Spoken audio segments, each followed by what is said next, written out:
Hello.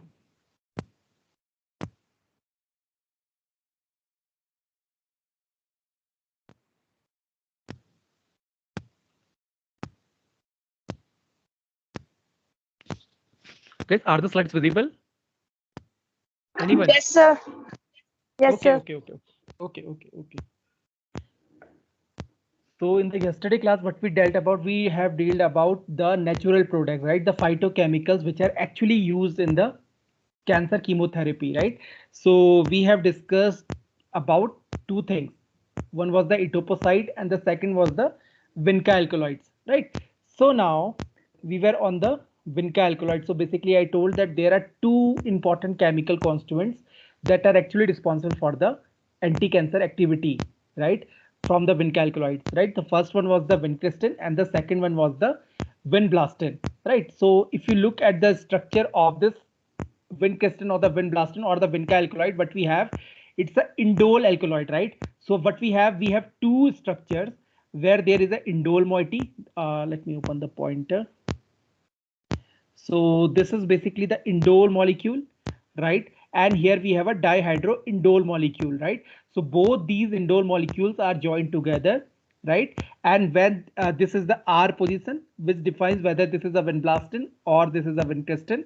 So this R, when it is equal to the methyl, right? And methyl, it is vinblastin. And when it is a CHO, it is a vincristin aldehyde, right?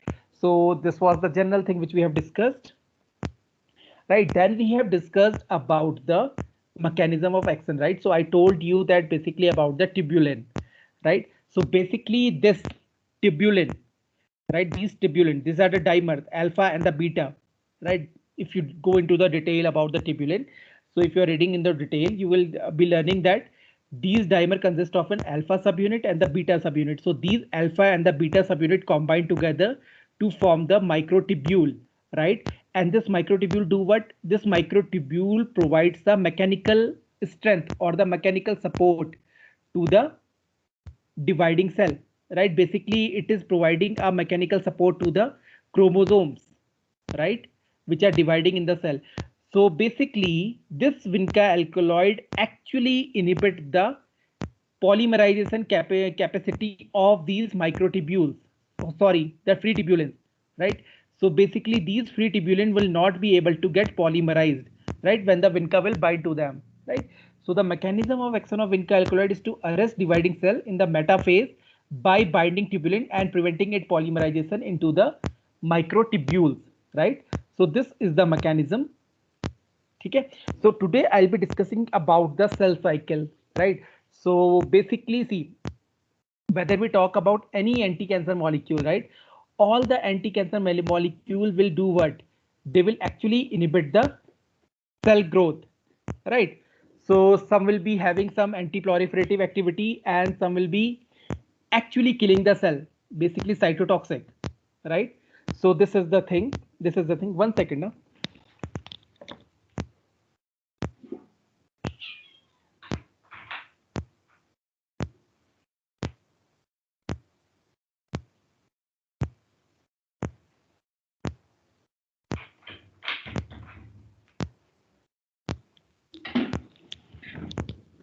Yes. So basically, when we are dealing with the anti-cancer agent, what they are doing, they are actually producing the either the cytotoxic effect or either the anti-proliferative effect, right, on the cells, on the human cells, right? So what the anti-cancer compounds are doing, they are actually differentiating between normal cells and the cancer cell, right? But the traditional anti-cancer agent which we are learning so far in this syllabus are not able to differentiate between the normal cell and the cancer cell, right? So this is the problem of the traditional agent. And if they are not able to differentiate between the normal cell and the cancer cell, what will happen? There will be lot of toxicities, right? There are the chances of the secondary malignancies because of those anti-cancer agents, right? This is the problem with the traditional anti-cancer agents, right? So now see, whether we talk about the traditional anti-cancer agents or whether we talk about the newer or the targeted anti-cancer agent or the modern anti-cancer therapy, so both do what? Both actually affect the cell cycle, right? both will kill what? Both will either kill the cells or either they will halt their division, right? So now, if you just remember about the cell cycle, this you have already learned in your 11th and 12th, I guess, right? So I'll be just going into the brief, right? So basically, I'll be discussing about the mitosis, right? So the mitosis is the somatic cell division, whereas the meiosis is the sex cell division, right? Or I think all are familiar with this thing. There are two phases, mitosis and the meiosis, right? So I'll be dealing with the somatic cell, right? The mitosis process, right? So basically, there are many phases. For example, first, what happens? The nucleus of a cell divides, right? Which is followed by the cell division. So the nuclear division is called the karyokinesis and the cell division is called the cytokinesis, right? So what is happening? See, firstly, this is a cell.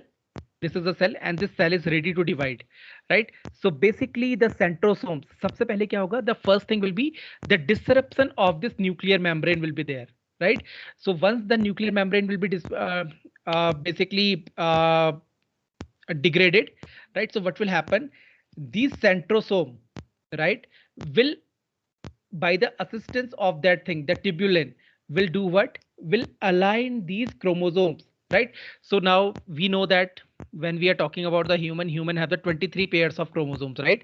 So these chromosomes will pair among themselves, right? So this is the first thing, right? So now this is the prometaphase, right? Which then lead to the metaphase in which all these are in the center, all the chromosomes in the center, right? Then there is an anaphase. Anaphase, basically these chromosomes goes to the daughter chromosomes, actually goes to the polar end, right? You can just have a read on this thing.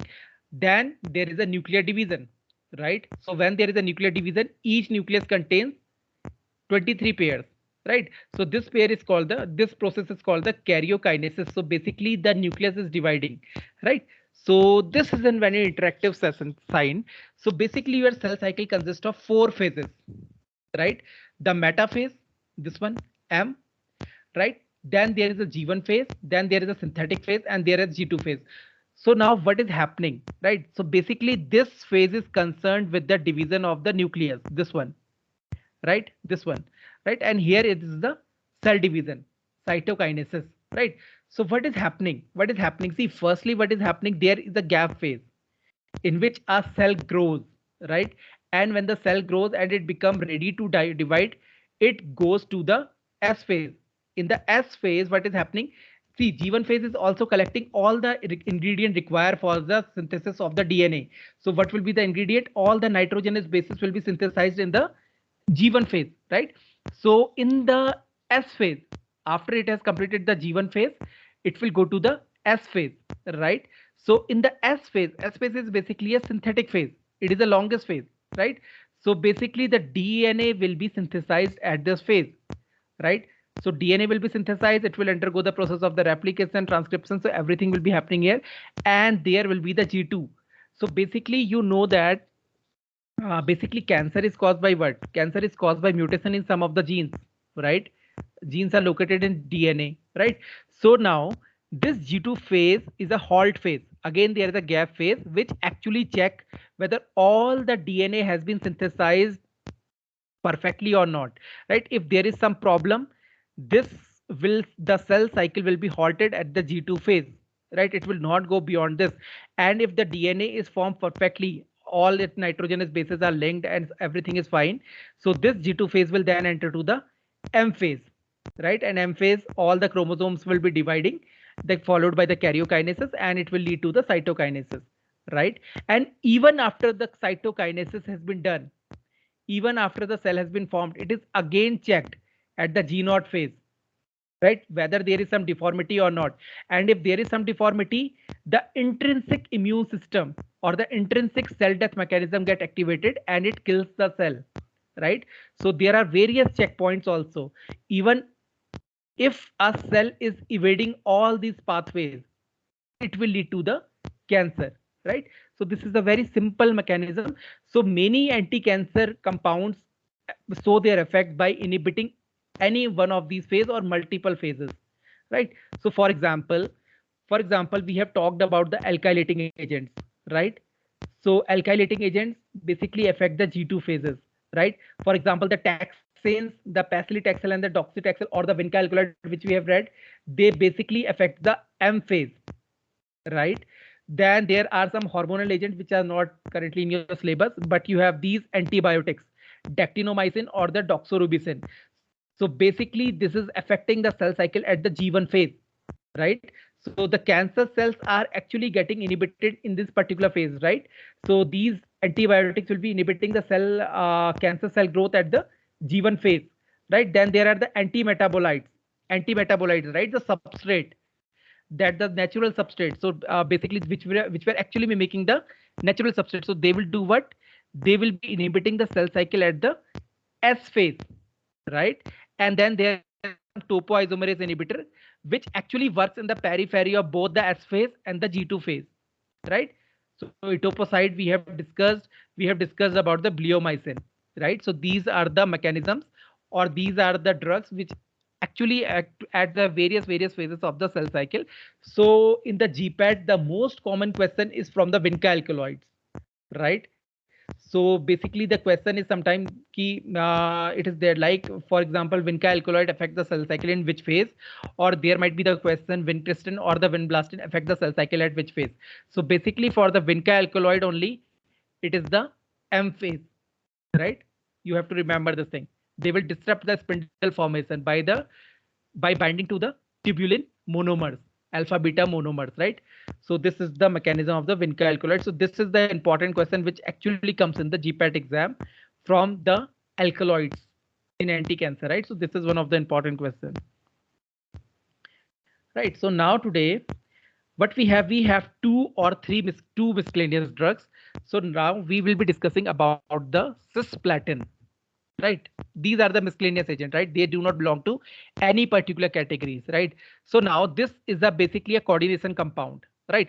If you go to the name says cisplatin, right? See, this is the platin, this is the platinum ion, right? A metal. And if you see now the the word cis means what? In the stereochemistry, you have learned about the stereochemistry, right? The geometrical isomerism. There were two types, trans and the cis. Trans we were calling them E, and the cis we were calling them Z, right? So see the geometry here. Two different groups of different atomic numbers are placed on a similar side, right? So what will happen? It will be the type of cis, right? This is a cis isomer, right? So the name comes cisplatin, right? So what we have a two chloro group and two NH3 groups, right? So now this cisplatin or cisplatinum, also called as cis diamine, see diamine dichloroplatinum, right? Is a metallic platinum coordination compound with a square planar geometry, right? It has a square planar geometry, right? So now see, we were talking about the alkylating agent, and the alkylating agents came in 1940s, right? See, this molecule was synthesized in 1844, and its structure was firstly elucidated in the year 1893, right? But this compound during that time was used in the physics. They were using this molecule for the electrolysis, right? So what happened during their electrolysis? What they found that this compound, this platin, is actually having some capacity or the activity against the E. coli, right? Basically it was inhibiting the division of the E. coli. E. coli are the bacteria, right? So this was observed in 1960s, right? So you can see the time 1844, the physicians were working on the electrolysis process and where they discovered this molecule, right? But this molecule was not known till that time. It has some anti-cancer activity, right? So it was in the 1960s, right, where the Rosenberg at the Michigan State University pointed out that certain electrolysis product of platinum mesh electrodes were capable of inhibiting cell division in the E. coli, right? This created much interest in the possible use of these products in the cancer therapy. So they then tested this molecule in the cancer therapy, and it shows that it can kill the cancer cell. The molecule kill the cancer the cell. Now, what could be the mechanism? See, we were talking about the alkylating agents and other thing. So see again here, but we have a similar type of molecule. We have a two chloro groups, right? So when we have a two chloro groups, what it will do? It will not form the hydridinium ion here, right? So what it will do? It will actually form what? A complex, right? So this is the thing. This is the platinum molecule. So the chlorine groups, and here what we have? Here we have the nitrogenous bases. So in the nitrogenous bases, which site was important? N7, right? N7 position of the purines. Importantly, the guanine was important, right? So this platinum molecule or this platinum will form a complex, or it will form an intra-strand cross-link with the purine analogs, right? And at which center it will bind to the N7 reactive center on the purine residues, whether we are talking about the guanine or whether we are talking about the adenine. So what will happen?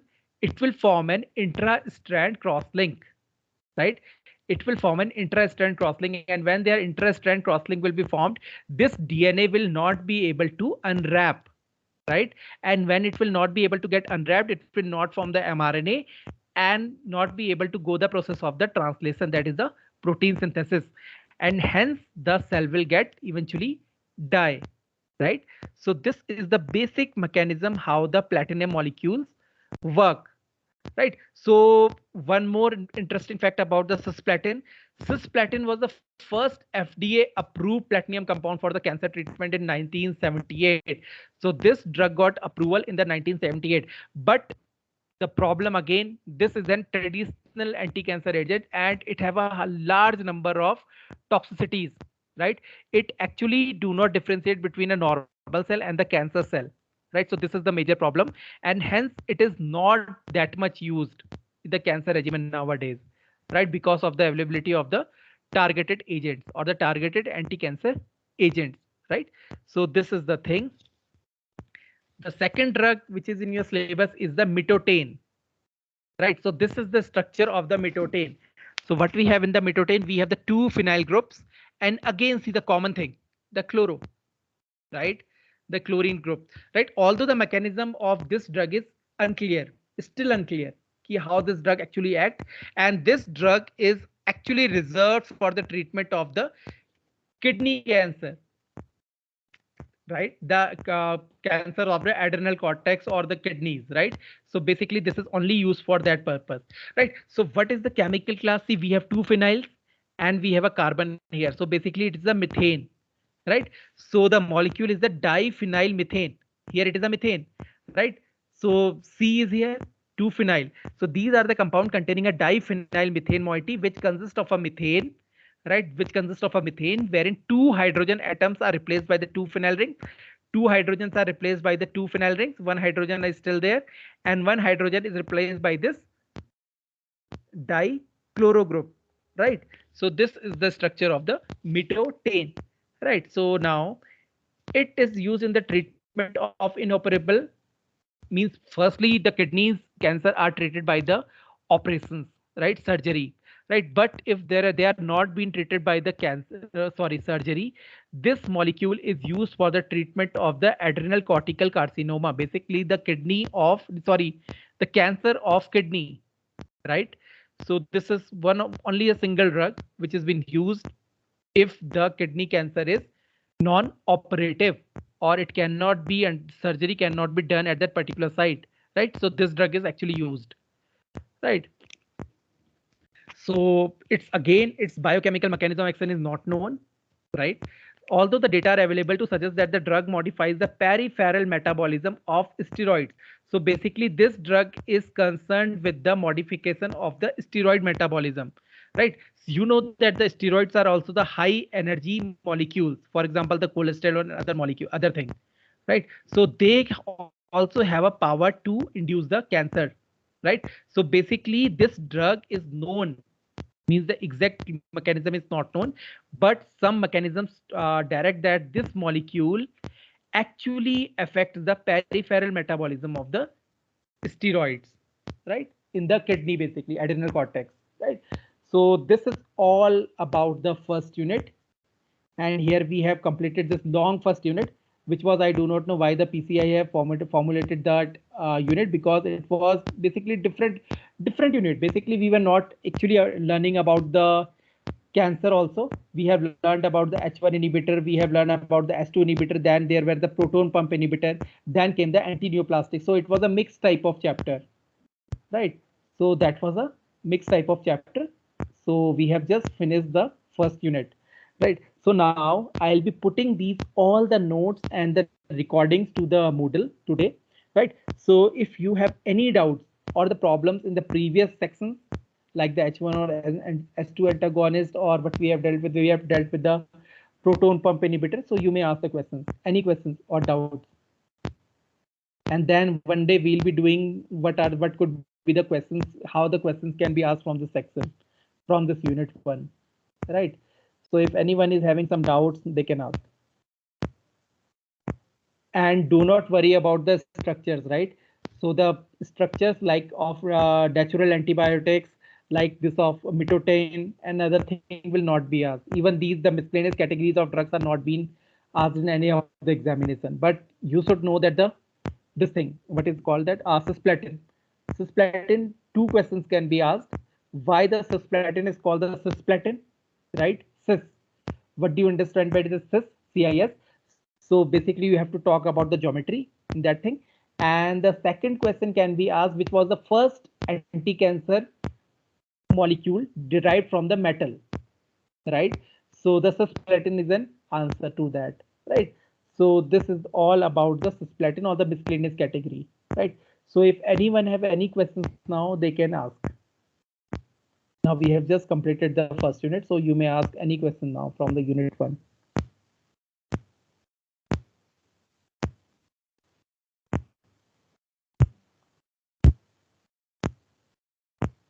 Anyone with any questions?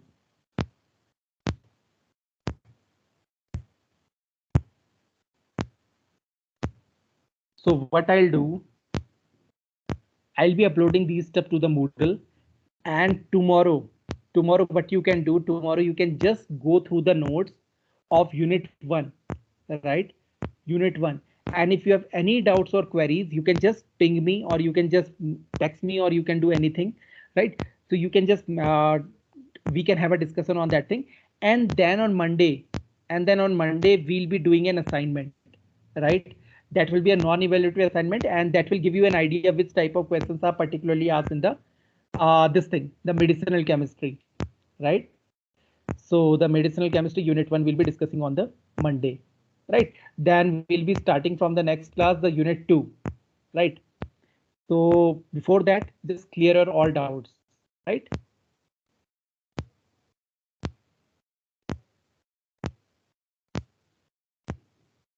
So अगर अभी भी किसी की कोई doubts हैं, they can ask.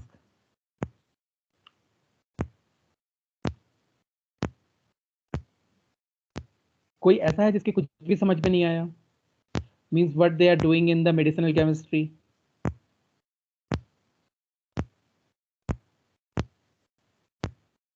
If that is our problem, you can speak up.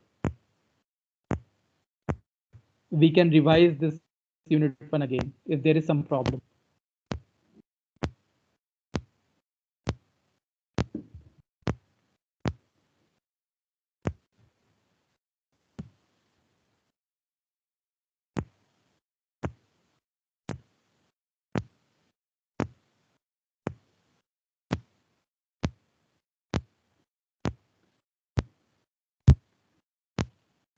So I think there is no doubts, anything from your side, right? As usual. So what I'm doing, I'm just canceling this class, right? I'll be uploading all the stuffs in the Moodle, and if someone do not have the access to the Moodle, right, they can ping me. They can ping me with their email ID, right? I'll be doing that, right? So thank you for joining, right? Have a good day. Thank you, sir. Thank you, sir.